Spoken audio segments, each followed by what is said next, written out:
आप क्या समझ रहे हैं? आप मुझे देख रहे हैं, मैं आपको देख रहा हूं? नहीं, एक तीसरी मखलूक आपको भी देख रही है।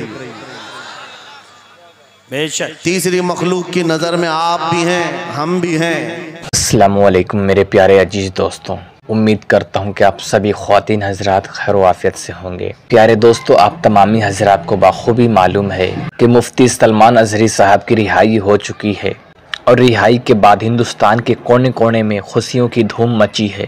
मैं इसी खुशी के मौके पर मुफ्ती सलमान अजहरी साहब की एक नई बयान को लेकर आपकी खिदमत में हाजिर हुआ हूँ। इसलिए आप तमामी हजरात से गुजारिश करता हूँ कि ये बयान मुफ्ती सलमान अजहरी साहब की मुकम्मल ज़रूर सुने और तवज्जो के साथ सुने। तो चलिए बिना टाइम को वेस्ट किए हुए वीडियो को शुरू करते हैं और बयान साथ में सुनते हैं। आप क्या समझ रहे हैं? आप मुझे देख रहे हैं, मैं आपको देख रहा हूँ? नहीं, एक तीसरी मखलूक आपको भी देख रही है। बेशक तीसरी मखलूक की नज़र में आप भी हैं, हम भी हैं। वो बड़े गौर से इस पूरे मजमे को देख रहे हैं। बेशक आपका प्रेजेंटेशन ऐसा हो कि दुनिया पुकार कर कहे इसमें अब भी रसूलुल्लाह के सहाबा की और उनके गुलामों की खुशबू आया करती है। सुभान अल्लाह। आपके इस मजमे का वक़ार ये बताए कि यहाँ पर बैठे हुए लोग, यहाँ पर आए हुए लोग नबी पाक सल्लल्लाहु ताला अलैहि वसल्लम की गुलामी में आए हुए लोग हैं। मुसलसल मैं देख रहा हूँ काफ़ी देर से, नौजवानों, इस दुनिया की चकाचौंध तरक्की ने हमें बहुत सारी रूहानियत से महरूम कर दिया है। हमारे ये पाकीज़ा मजालिस ये मोबाइल के नज़र हो गए, ये कैमरों के नज़र हो गए। हर आदमी सेल्फी लेना चाहता है, हर आदमी फ़ोटो लेना चाहता है, हर आदमी वीडियो लेना चाहता है। आप खुद यहाँ आए हैं तो मोबाइल को अपने पास रख लो, और अगर मोबाइल को ही सुनाना था तो किसी के हाथ में देकर भेज देते, आप घर बैठ जाते। ये मजमा मोबाइलों के लिए नहीं है, आपके लिए है। बेशक बेशक आपके लिए है। आपका जहन और दिमाग हाजिर रहे यहाँ पर, बेशक ये सोच करके कि मेरे मुस्तफ़ा की बातें सुनाई जाएंगी। क्या बात! कुरान की आयातें पढ़ी, कुरान की आयात पढ़ी जाएंगी, हदीस रसूल का जिक्र होगा। लेकिन इस तूफाने बलाखीज में आज हम देखते जा रहे हैं अदब हमसे निकलता चला गया। इसी को कहा था शायर ने, वो अंधेरा ही भला था कि कदम राह पे थे। क्या बात! वो अंधेरा ही भला था कि कदम राह पे थे, रोशनी लाई है मंजिल से बहुत दूर हमें। ये तरक्कियों ने हमें बहुत दूर कर दिया है। मेरे अजीजों, यहाँ इंसानों से ज्यादा कैमरे घोड़ों की शक्ल में बैठे हुए हैं। ये सारी चीजें मैं महसूस कर रहा हूँ, सिर्फ इसलिए बोल रहा हूँ कि हमारे असलाफ के जो जलसे हुआ करते, हमारे बुजुर्गों के जो जलसे होते थे, उसके बारे में कभी आप मालूमात हासिल करें। वो कैसे जलसे हुआ करते, उलमा का अदब कैसा होता, मशाइख का अदब कैसा होता। बड़ों से पूछें तो पता चलेगा, उनके सरों पर अंडा भी रख दिया जाए तो हिलता नहीं।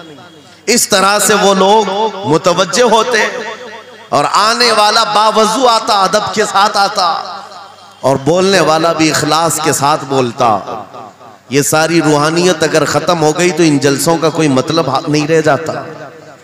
इसीलिए मेरे अजीजों, यहाँ पान खाए हुए, गुटखा खाए हुए लोग मजलिस रसूल में अगर खड़े होकर सुनना चाहते हैं, नुक्कड़ पर और सड़क पर, मैं समझता हूँ महफिल रसूल की बेहुरमती है।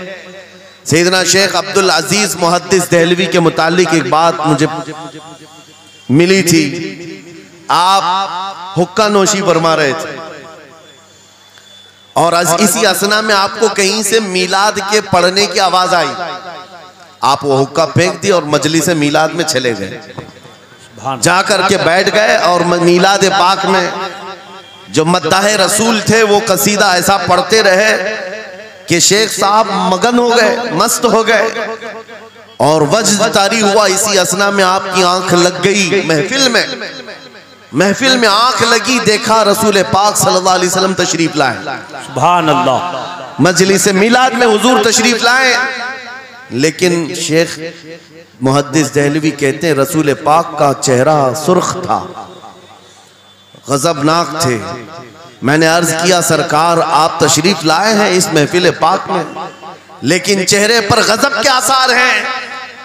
आप सल्लल्लाहु अलैहि वसल्लम ने फरमाया मुहद्दिस दहलवी से कि अब्दुल अजीज तुझे शर्म नहीं आती, उसी हुक्के के मुंह से मेरी महफिल में आ गया।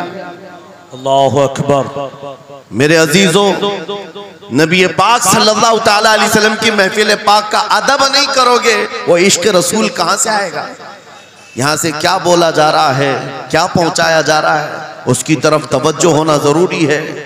इसीलिए मैं आज बरमला इजहार करता हूं कि आज मुझे प्रोग्रामों वाला एक मुकर्रिर बनाकर लोग हर जगह घुमा रहे हैं ताजिया की तरह।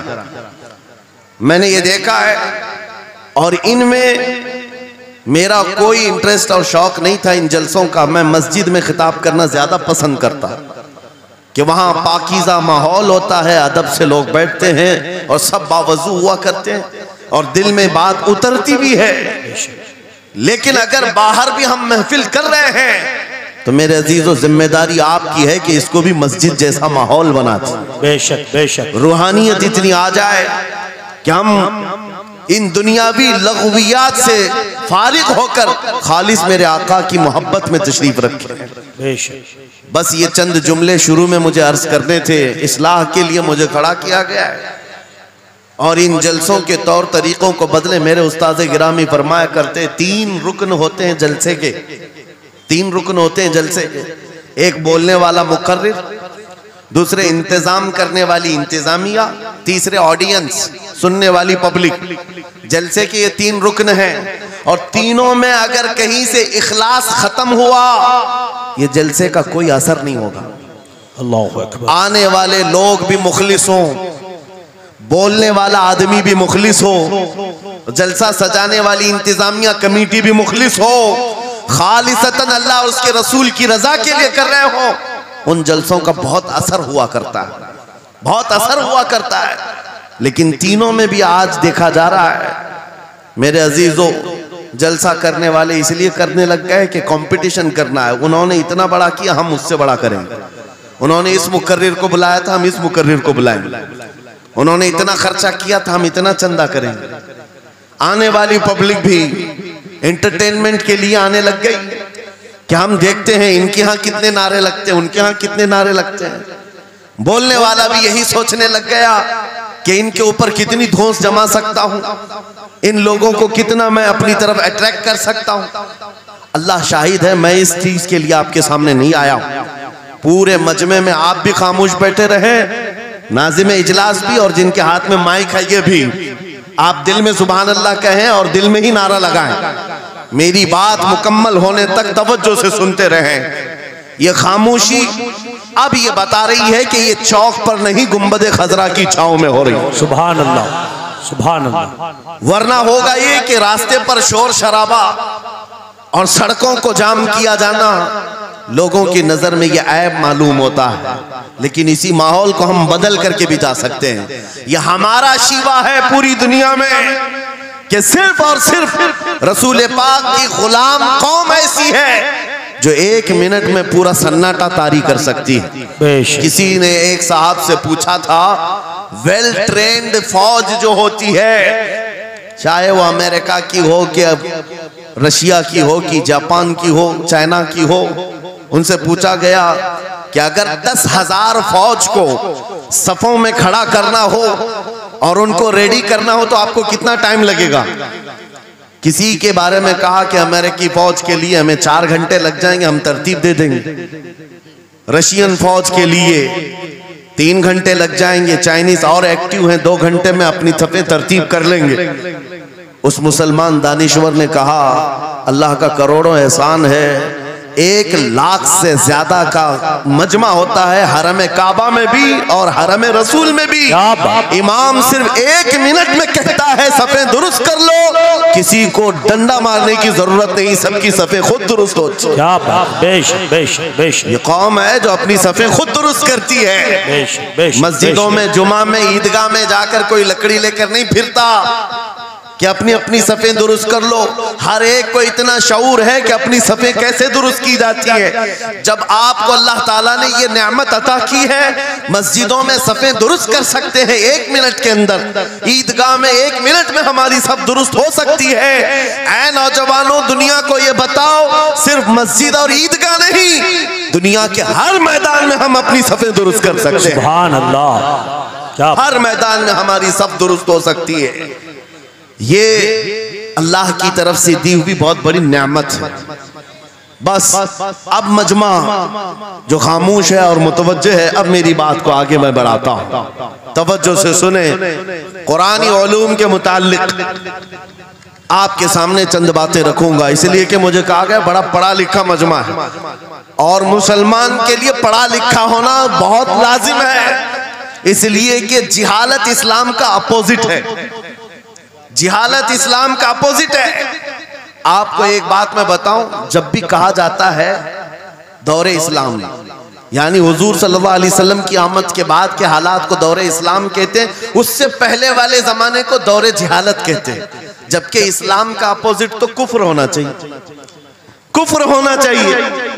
ये दौरे इस्लाम है और इससे पहले दौरे कुफ्र था। नहीं, दौरे इस्लाम से पहले वाले दौर को दौरे जिहालत कहते हैं, इसलिए कि बताना है इस्लाम और जिहालत दो अपोजिट चीजें, दो अपोजिट चीजें हैं। जाहिल हो और मुसलमान हो, उसे ज़ेब नहीं देता। जिस कौम पर आने वाली किताबे हिदायत का पहला लफ्ज इक़रा से शुरू होता है, इक़रा बिस्मि रब्बिकल लज़ी खलक़, कुरान का पहला लफ्ज जो आया है वो किस नाम से आया? पढ़ो अपने रब के नाम से, पढ़ो अपने रब के नाम से। और इल्म नहीं है तो कुछ नहीं है तुम्हारे पास। इमाम गजाली तो फरमाते अन्नासु कुल्लुहुम मौता इल्लल उलमा, ये सारे इंसान मुर्दा है, जिंदा अगर कोई है तो इल्म वाला है, इल्म वाला जिंदा है। और जिहालत की तारीकियों में भटकने वाले की मिसाल ऐसी ही है जैसे अंधेरी कोठरी में बैठा हुआ है, कहीं रोशनी का आने का इंतजाम नहीं, उसके सामने हलवा रखो कि गोबर रखो, दोनों बराबर है। जाहिल आदमी के लिए ऐसा ही है, कभी उसका हाथ इसमें पड़ेगा, कभी उसका हाथ इसमें पड़ेगा। जब नजर नहीं आ रहा है तो हलवा को गोबर समझकर खा लेगा और कभी गोबर को हलवा समझ के खा लेगा, गलाजत उसके लिए बराबर हो जाएगी। लेकिन इल्म को कहा गया अल इल्मु नूरुन, इल्म रोशनी है। जिसके पास इल्म आता है वो तमीज सीख जाता है, उसके पास अखलाक आ जाते हैं, वो हलाल और हराम के फर्क को समझने लगता है, बुरे और अच्छे के दरमियान फर्क मालूम होने लगता है।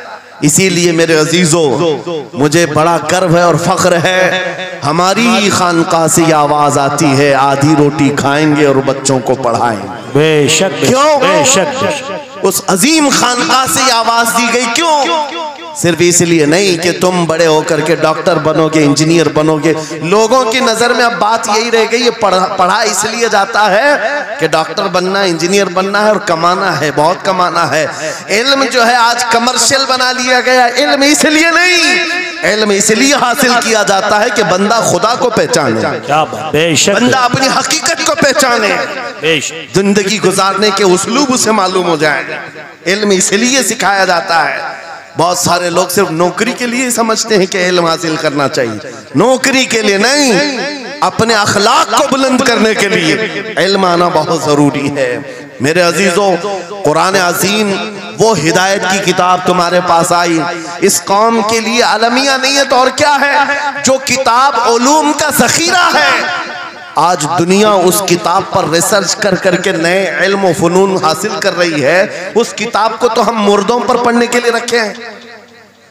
वो कुरान अज़ीम जो हिदायत की किताब और सारे उलूम का सर चश्मा है, उस किताब को कहां पढ़ते हैं? मैयतों पर। किसी का इंतकाल हो गया तो तीजे में पढ़ेंगे, चहलुम में पढ़ेंगे, 9वें में 20वें में पढ़ेंगे। वो ईसाले सवाब के लिए सिर्फ रखा गया। और उससे थोड़ा आगे बढ़ गए तो कसम खाने के लिए कुरान।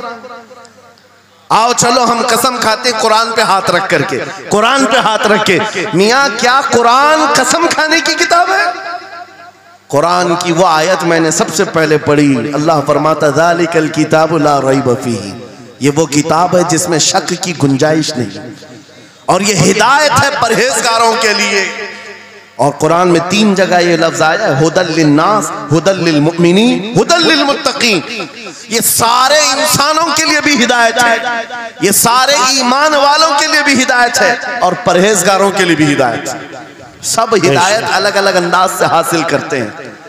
बारिश एक ही है बरसने वाली, जमीनें अलग अलग हैं। बहुत नरम जमीन हो तो वो जमीन बारिश से फायदा ज्यादा उठाती है, और थोड़ी सी ओबड़ खाबड़ जमीन हो तो वहां से फायदा कम आता है। बारिश एक ही है, कुरान बारिश हिदायत है। जिसके दिल की जमीन जितनी नरम होगी उतना वो उससे हिदायत उठाएगा। सुभान अल्लाह, बेशक, उतना उससे फायदा उठाएगा। और आज हालात ये हैं, ऐ नौजवानों अपने दिल पर हाथ रख करके बताओ, कुरान कितने लोगों ने पढ़ा है? कुरान कितने लोगों ने पढ़ा? मैं हाथ नहीं उठवाता, किसी भी बात पर हाथ मत उठाया करो।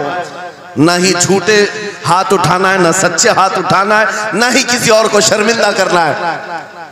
अपने दिल पे हाथ रख करके बताओ कुरान कितनी मर्तबा पढ़ लिया।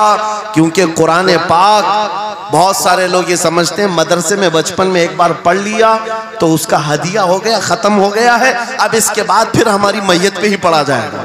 तो प्यारे दोस्तों, आपने मुफ्ती सलमान अजहरी साहब की इस बयान को सुना। मैं उम्मीद करता हूं कि ये बयान मुफ्ती सलमान अजहरी साहब की आपको बेहद पसंद आई होगी। पसंद आई हो तो वीडियो को लाइक करें और अपने दोस्तों अहबाब के साथ ज़्यादा से ज़्यादा शेयर ज़रूर करें। आखिर में आपसे एक छोटी सी गुजारिश करूंगा कि अगर आप हमारे चैनल पर पहली बार आए हैं तो हमारे MA0786 यूट्यूब चैनल को सब्सक्राइब ज़रूर कर लें और लगे साथ में बेल आइकन की घंटी को भी ज़रूर दबा दें, ताकि आने वाली हर रोज़ इस तरह की नई नई वीडियो की नोटिफिकेशन सबसे पहले आप तक पहुँचे। जब तक के लिए इतना ही दोस्तों, फिर मिलते हैं अगली वीडियो में अगली अपडेट के साथ। तब तक के लिए आप अपने और अपनों का बहुत सारा ख्याल रखें। अल्लाह हाफिज़।